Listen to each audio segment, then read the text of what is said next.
So Danny, just I would say probably a shaky start first 5-10 minutes, but then we dominated and great win. Yeah, I agree. Yeah, I didn't think we started very well. Looked a little bit off the pace in that. Only for about 5 minutes. Didn't think we got tight enough to people, and had a couple of good opportunities to sort of put the ball in the box. Didn't really come to much, but I thought after that first 5 minutes, I thought we grew into the game a little bit. I thought we looked a threat on the counter attack and a threat in open play a little bit as well. And a little bit disappointed at half time, maybe not to come in maybe more than 1-0 up, just with a couple of the good chances that we did have.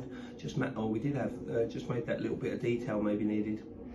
Obviously, was that 6 on the bounce now, isn't it? Wins for us, which is fantastic. Yeah, I think I said it last week, and I'll say it again. I think you go this amount of games undefeated, and it's a great achievement. And I think the mentality of the group has been really good, and the focus of the group has been really good. And obviously to keep clean sheets in that as well is important. And we're a very level-headed group, very grounded group, and we're just pushing now. And I think we're in a good place in terms of where we're at, and we know where we're at, and just about taking one game at a time and just keep pushing on. And I can't fault the group of boys. They don't get too carried away when we win, and I know we haven't lost in the last 6, but when we were losing or we had a little bad patch, they didn't get too disappointed, and I think that shows that we've got good characters.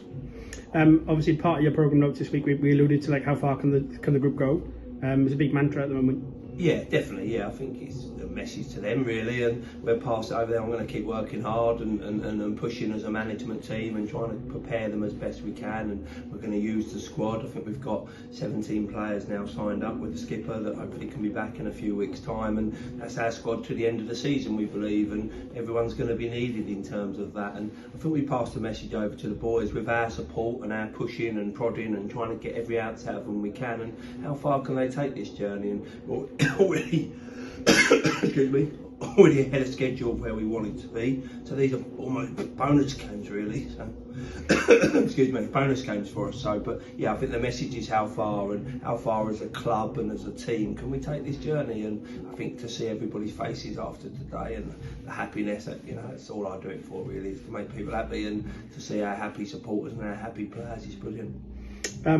We had a bit of a moment today where we had man of the match on his birthday as well, so superb performance from Northie today. Yeah, I thought he made a good save in the first half from a free kick, and then he didn't really have much to do second half, and that's not being disrespectful, and then he had to make 2 great saves, didn't he, right near the end, and they were vital. I think we were in control, but you let one of them in, it can change the game quite quickly, and the momentum, and we have to remember who we're playing. They're a really good side, they haven't been defeated in 5 games either, so they're a really strong side, Lewes, and a really established side at this level, so them saves make a difference for us as well. But yeah, I thought Northie was brilliant and deserved man of the match. But I thought there were some really good performances today. I thought our full backs and our centre half done well defensively. Our midfield had to do a lot of work in there because they move you around a little bit as well. And our wide players and our forwards and even the subs coming on. And we've got a real good group of lads and they're all in it together. And I think that's the important thing.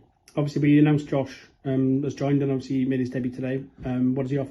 Yeah, we felt we needed to balance it up a little bit. We obviously lost Temi to Cheshunt, and we needed a bit more of maybe a forward player.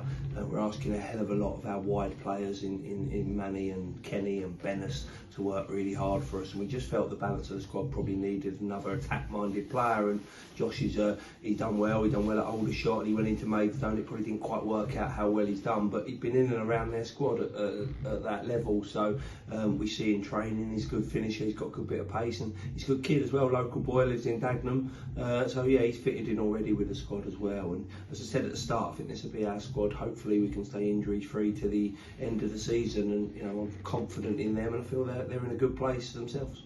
And finally, Home Bay next Saturday. Yeah, Home Bay, yeah, another tough away game. I think they had an unfavourable result, but I thought their results have been picking up. But played Hornchurch today with all their strikers and got done 5-1. But they'll be up for it next week. And I know Kev Watson well from my Concord days, and Adam Flanagan as well when he went in as Concord manager. And I know they'll really be organised and disciplined as a team. And that's probably the worst result that could happen probably for them to lose that, because next week they're going to be really up for it. So, but again, we've got 18 wins so far, and it's all about that 19th win, and whenever that comes, and hopefully next week maybe at Home Bay. Cheers, Dan. Cool.